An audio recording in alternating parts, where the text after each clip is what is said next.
Welcome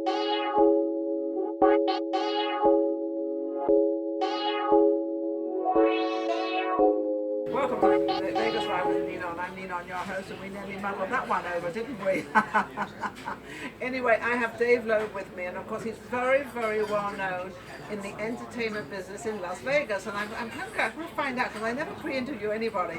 And I just met Dave, and apparently what I'm listening and hearing about you, you're very famous here in town. You are the university, you're everywhere. University of Nevada, Las Nevada, Vegas. yes, I'm and director of the Jazz Studies Division, and I'm also the musical director for Steve Wynn's Showstoppers. Showstoppers as well. 30-piece orchestra. I got a famous guy with me. And I'm on my way to conduct for Ben Vereen. I'm his musical director. I'm going to be performing in New York at the Fifth Floor Below. Let me ask you a question. Now, you're talking about all these very famous people on how you sort of got involved with them.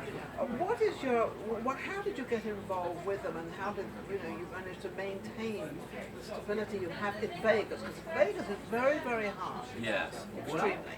I came to Vegas to take the job at UNLV to be the director of Jazz Studies. I was in LA for 20 years. Who were you with in LA? Well, I played with the Hollywood Bowl Orchestra. I played for TV shows from Magnum PI through all these big Disney movies, Pocahontas, Hercules, Birdcage. I just played for the Ted movie.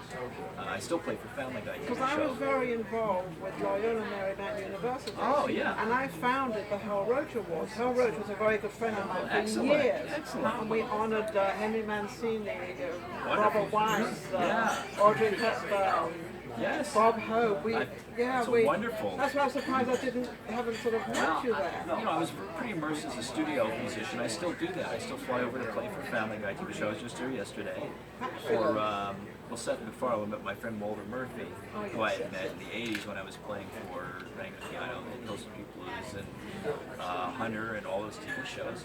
And I played for the Disney movies, Pocahontas, Hercules, Hunchback, and then I got this job to teach here, so I moved over here. And how do you like But I fly Vegas? back and forth. Yeah, how do you like Vegas? Oh, I love it.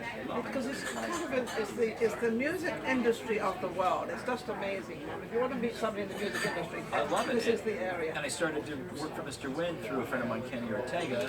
I used to put together music for the American Music Awards and different shows. It's Kenny, who was the producer of This Is It for Michael Jackson, and he also worked with Mr. Wynn on the opening of all of his hotels, including choreographing his fountains over the Bellagio. Kenny did that. And so Kenny, I ran him into Burbank Airport when I was coming back and forth, and he said, I'm in Vegas a lot. I need someone to work with me in the opening of the Wynn Hotel. And then I did that, and Mr. Wynn was happy with what I did and asked me back for his birthday party for Andrea.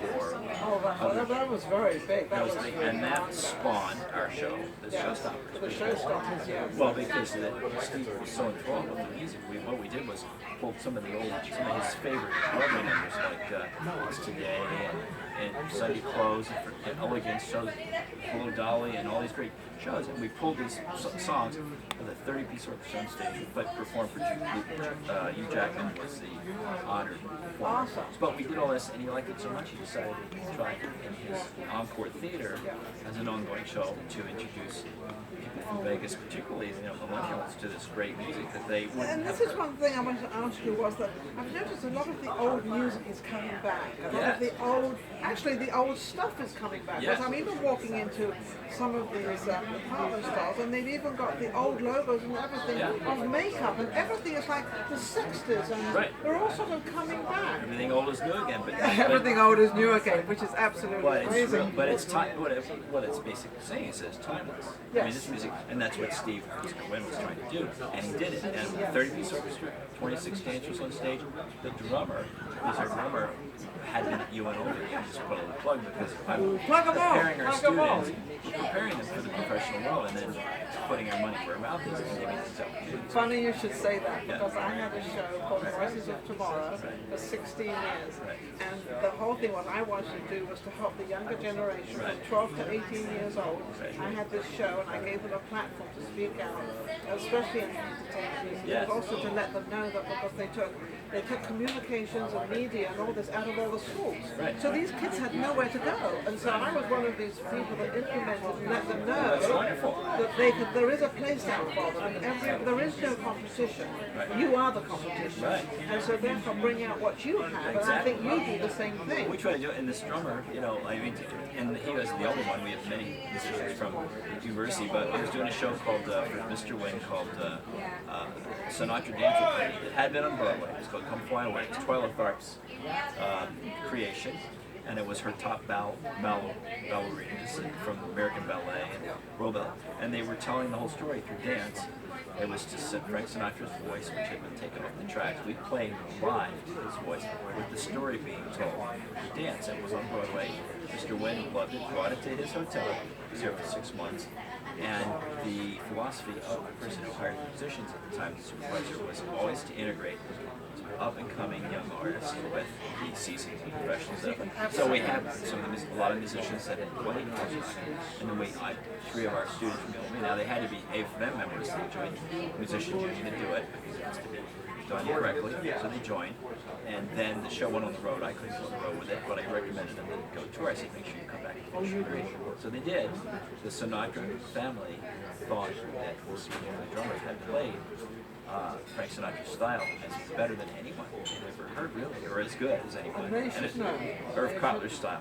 So they requested him that he was playing for Showstoppers. I hired him for Showstoppers when he came back. He went to New York for a while, came back. He was going back to school. So he got the job Showstoppers. They requested him. He played for the, I conducted a special as musical director for the Sinatra 100 All-Star Grammy concert at Ken Arrow at CBS, and Grammys put it on at Mr. Wynn's Hotel. What a resume! What a resume! So, but this, you know, our drummer got to perform. Lady Gaga, Usher, Alicia Keys, and all Celine because Dion. of you, and this is really because of you, because this is what you presented to him. Right. But also, he got it on his own. I was going to say, but also he was able to follow through, He followed through. which means that he was actually attended and he was there at the times he should be. He was there for the And now he's back. Now he's back finishing his degree. He's playing 6 nights a week. And how old is he now? 26 years old. Yep. And it would We've have had many. been for you. If it hadn't been for you, he wouldn't be doing what he's doing. So, Well, you know, I'm just passing the baton. You know, a lot of people gave me the opportunity. When I was 18, I was playing Mickey Green's place in Philadelphia. I was playing a TV show for. yeah, but you were honourable and you were good. You probably always turned up. You always did your rehearsals. See, this is something very important.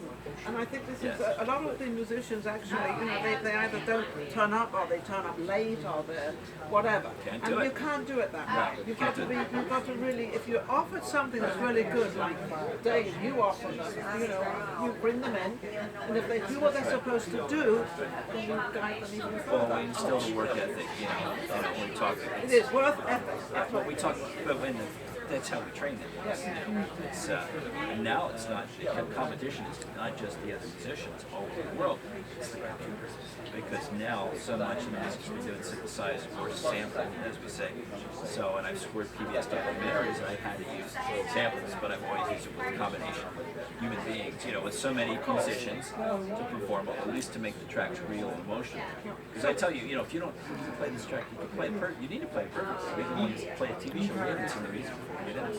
We walk in, open the book, but you can't just play it. It can't be just perfectly because a computer will play it perfectly. That's right. You have to touch somebody. The So emotion has is the crap. computer become like a competition? Oh, definitely. It's like a big competition out there. So Well, not it's a only have you life. got other people, but you've now got the computer. Well, it's in life. Look at the robot. Look at the Look what artificial we got intelligence. here. Look what we do now. I mean, everything is it's so much easier, but at the same time, you've got to learn the industry as of the computer and the internet. Yeah. Well, we make them right there. All the arrangements first in pencil before they touch the computer.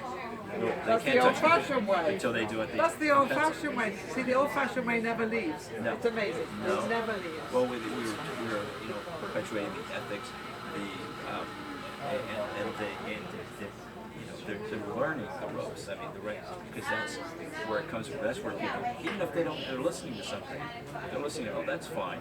But when you have the real, for instance, Seth MacFarlane, for Family Guy, he will not have his cartoons here scored with synthesizers. He insists on at least 60 pieces of 60-piece orchestra on 50 to every. 60. His movies, he has 80. And he will not use synthesizers. He's a real musician. And now That was like Henry Mancini. right, Henry was the great. I mean, Henry Mancini was amazing. I had the honor of meeting him and knowing him and his wife, and honouring him. Yes. Loyola, we I honoured actually him. got to play his piano when I played the Emmys. His Oh, you piano did? it was his piano they had brought in when he had played. But you know, so I mean, we have students from here that are playing, that are writing for the that went from ULB now that he's in Miami. He's writing for the Senior Institute down here. He's writing for the orchestra. You know, Carlos Monte. He's another one of our students. So if you had to give a message out there for our younger generation, what message would you like to give to them out there of how they can create and become honourable and faithful in what they've gone into, which is the music? Well, just be honest to yourselves. You know, make the integrity of your art and respect yourself as an artist, and always put your absolute best forward every time you're in public, every time you're in private. That's the difference, you know. When you're in there realizing you're rehearsing, when you're by yourself, you're practicing, you're composing, you know, always look at it like you're giving your best. 24 hours a day, 24/7. give it your best, 24/7, your best. And I've always said that. Right. I've always said whatever you're going to do, whatever it is in this world, do the best you can. Because you've got to do it anyway. Right. So you There's have to no make it time the to waste. best. There's no time to waste. And you have to be really goal-oriented. You know what you're going for, what you have to do, and you're practicing, you're composing, and you're, you So know. don't go too drifting. Don't go into too many directions. Try to stay focused on the main thing you want to Well, do. I would say actually you have to be aware of all directions. You have to be, you know, 360. You have to be like your virtual reality. You're aware of everything that's going on. When you're myopic, you're studying jazz, you're studying Coltrane, you're studying Charlie Parker, Art Tatum, you know, Louis Armstrong. But All you're of them. focusing. But then you're translating that to, you know, Beyonce or commercial for you know, for the Fashion Square. But whatever. that's a good thing to know. But all these applications. So you have to know it all. You have to know it all. You have to. But have stay the, focused. But the skill set. You have to develop the skill set. There's no shortcut for that. You know, the computer can do a lot for you. You have to be able to deliver with the skill set. Be honourable, be good. Yeah, Be there, turn up. Yeah, the networking and meeting. You've got to be a very minimal. You have to be able to get people who are going to hire you if you're great to get along with. Yes. And you're a team player. You have to be a team player, and you do have to get on with people. Right, but you have You to can't have have the an skill set. attitude. You can't have an attitude. You can't have a chip on your shoulder.